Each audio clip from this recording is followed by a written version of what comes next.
Ladies and gentlemen, let's create a bill in Zoho Books. Ladies and gentlemen, on the left-hand side to create a bill, you'll go into Purchases, and you're going to come down here and click on Bills. Now, this will show you all of the bills that you have over here, and what you want to do is click on Create a Bill.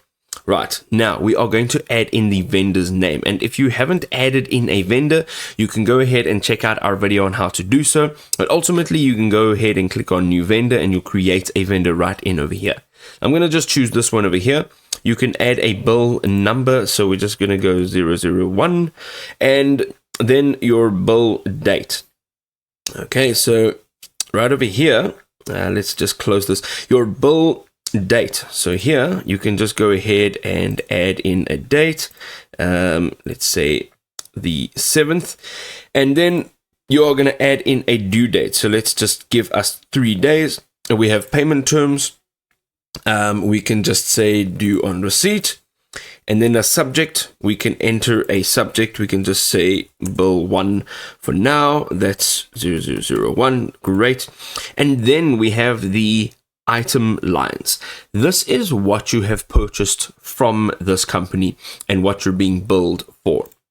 So go ahead and click in over here, and you can add a new item if you would like to, if it's not already in your inventory. But for now, we are going to just click on this item. You can see what accounts it is in, the quantity you can change here.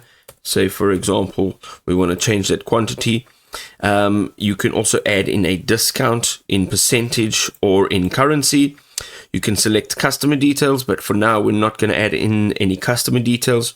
And then you can see as you go down, you can add another row if you'd like to. So this is our total bill over here. We can add some notes, and we can then say save as open. Once you click on save as open, if you go into bills over here, you'll be able to actually see all of your bills all together. It gives you a status as well. Right now we're overdue by 1 day. It'll give you a bill number. You can have also added a reference number here. Gives you your company name and all the other details. Now if you go ahead and click on it, you can go ahead and select it over here, and then you can go ahead and say link to existing purchase order. That means you can now mark it as a paid bill.